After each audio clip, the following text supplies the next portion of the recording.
Welcome to the video on cumulative frequency graphs. Let me get this title up onto our board for us here. Cumulative frequency graph. Okay, so we have the same data set pulled up here that we did when we were taking care of the histogram. So if you haven't seen the histogram video, I would suggest that you stop this video and go back and watch the histogram video. But we have added a new column here, and I take blue here, and we have this cumulative frequency column here, where in the other video on histograms we just had the frequency column. And so this is a new column, so let's just introduce it real quick here. In that, what I want you to do is if you go down here and look at the very first number, you have in the 1 to 3 group right here, you have a frequency of 6 and cumulative frequency of 6. And the next group here, in the 4 to 6, we had a frequency of 10. And what we're doing in this cumulative frequency column is we're adding that 10 on to this 6 right here. And what do we get? We get 16. And so we're just going to keep doing the same thing. In 7 to 9 we had, in the 7 to 9 group we had a frequency of 15. You add that 15 onto the 16 and you get 31. You add the 18 onto the 31, you get 49, and so on and so forth. And you just keep doing that and kind of daisy chaining all the way up, adding these frequencies together to get a cumulative frequency. So if you were to put this in kind of a definition form, a cumulative frequency, well, the word cumulative kind of means this concept of a running total, where you just keep adding, again, 10 to the 6 to get 16. That's the running total piece. And then, of course, frequency is just, looking about, how many of something you have. So it's just a running total of how many. So at any point in time along this cumulative frequency, let's just say you're in the 31 to 33, the cumulative frequency is 138. So what this does is it tells you the frequency of individuals that are below you. Oh, let me fix my graph paper here. At any point in time, this 138 right here, which is how many people are kind of below you at that point. Well, it's a really important thing for us to understand. It gives us a sense of well, things like median and upper quartile and lower quartile. And in fact, you see this a lot in a lot of testing. So let's go ahead and kind of work with this and see if we can't get it graphed. Okay, let's get our graph surface going here.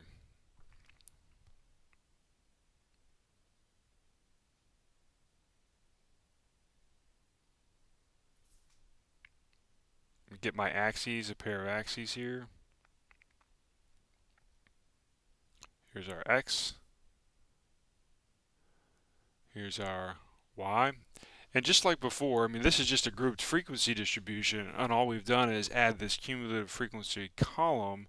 So frequency still is going to go on the y-axis here, and the x-axis is still going to contain our random variable. I'm just going to continue for the sake of consistency. The random variable x is on that x-axis, and that random variable x we titled it, just again for the sake of consistency, number of pull-ups as a measure of physical fitness.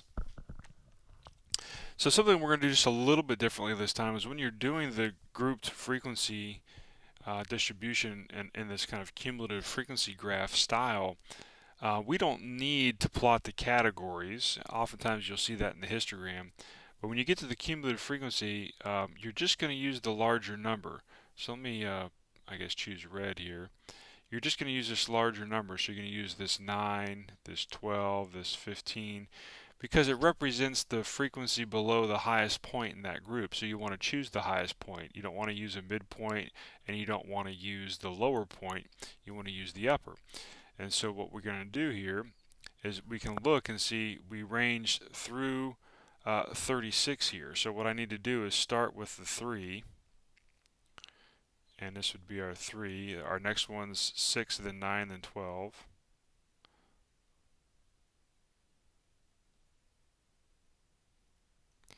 And we go 15, 18, 21.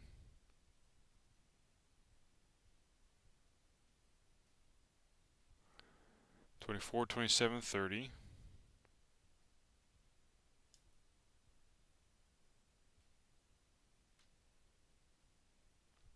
33, 36.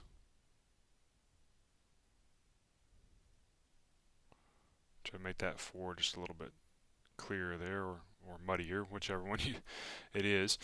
And then our cumulative frequency is going up here and starting at 140. So that's 140 is our max value, and we know our min value is going to be down here at 0. And so let's count this one off by, we'll do this one by tens.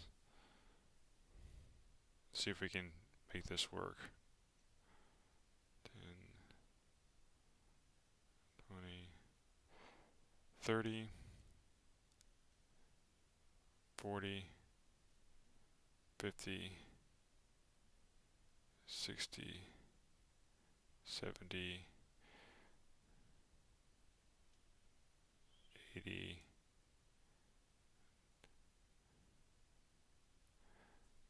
okay, so I didn't have enough lines here. Let me back up. Bear with me just for a minute.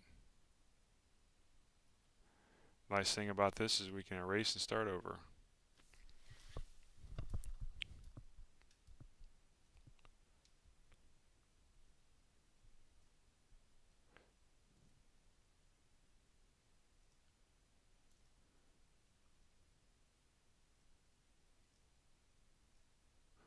Okay. This is closer. Again, we're going to have to work on getting some graph paper here that I can import in so I don't have to keep trying to draw this by hand. Alright, close enough at least to give you a sense of what's going to happen here. Okay, so what we want to do is we want to plot this. So what we want to do is find our first category, which was the 1 to 3, and the cumulative frequency, this is, and I guess we should put over here, cumulative frequency is now on this y-axis. So we're going to be plotting the number of pull-ups that they've done against the cumulative frequency. So we go to that the larger number, the 3 of this category, 1 to 3, and we're going to plot the 6. Down here 3, and approximately here we'll put our dot. That'll be our frequency of cumulative frequency of 6. So for the 4 to 6, remember we added this 10 onto the 6, that gave us 16. So I jump up here from the 6 category, go up to 16, and the 7 to 9 category we jump up now to 31. This dot represents our 31. 10 to 12 was 49. Approximately right here. 13 to 15 was 72.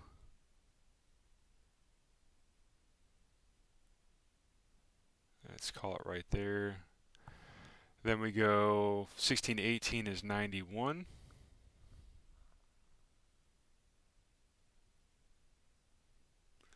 That'll be our 91. 19 to 21 is 108. Approximately right here, 108. 119 is 22 to 24.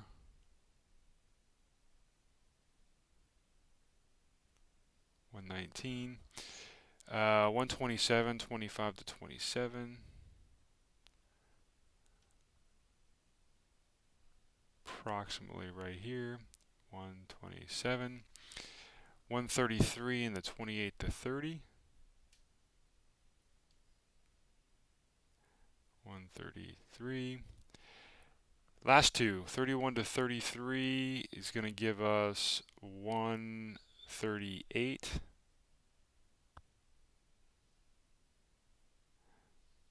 138, and then finally the 34 to 36 is going to give us the 140.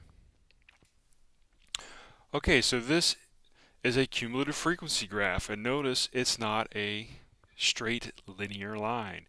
It is in fact a curve, and it will always be a curve. And let's try our best to kind of fit this curve. I'll start right here and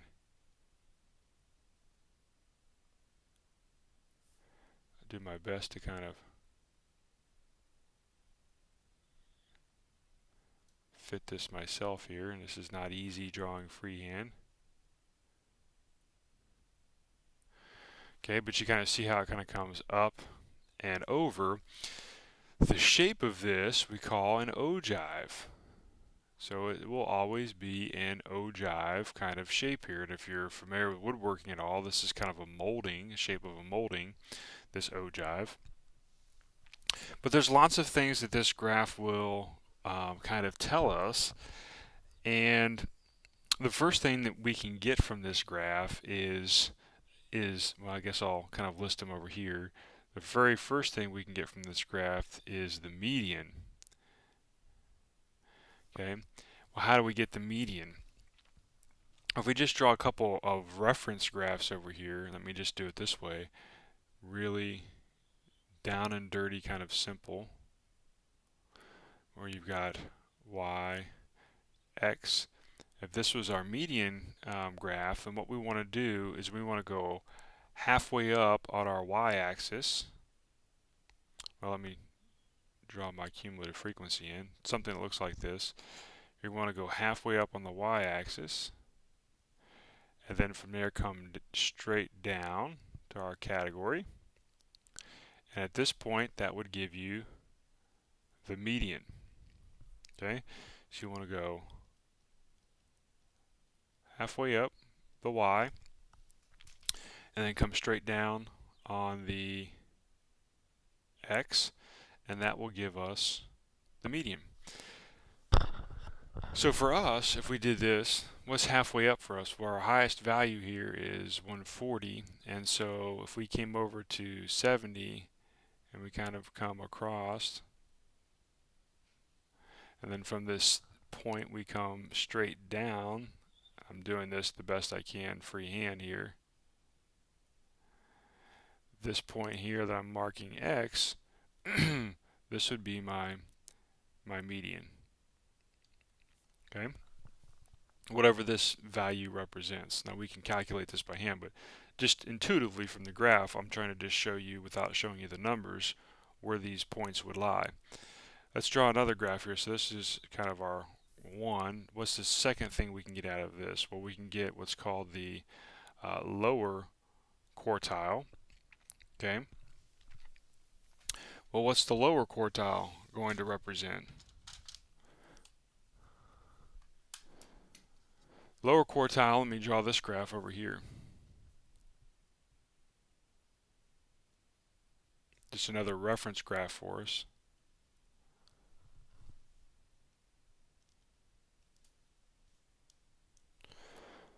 So now we want to go 1/4 of the way up. And let's get a ogive curve up going here. So now instead of going halfway up, we want to go approximately 1/4 of the way up. And we want to come over and then come down. And then this will give us our lower quartile value. So for us, taking 1/4 of 140 will give us approximately 35. And so if we take this value over and we come down, put an X here, what does that represent? That represents the lower quartile. Okay, what's the third thing then we can get off of this cumulative frequency graph? Well, that's the upper quartile. Let's draw our reference graph over here. Now we're going to go 3/4 of the way up. Let's give a reference here. So we go 3/4 of the way up, come over, come down. That will give us the upper quartile.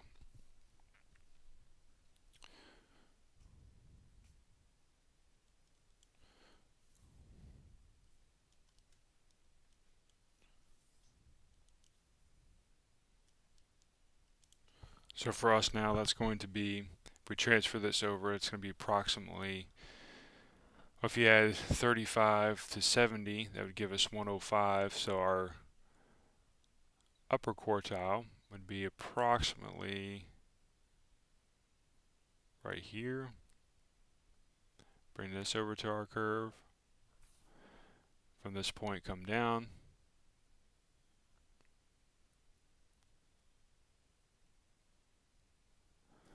Place our X here. This now gives us the upper quartile. So the very last thing that we have then that we can get out of this particular graph is kind of 4 things, and now we can get the interquartile range. So the interquartile range then would be defined as the upper quartile minus the lower quartile. And if you took these values and just subtracted them, so this value down here on X and this value, well, we can call this X2 and X1 here. So if you take X2 minus X1, whatever those two values were, it would give you this interquartile range. What does that represent? The interquartile range represents the middle 50% of whatever you're measuring here. In this case, the middle 50% of performance on pull-ups.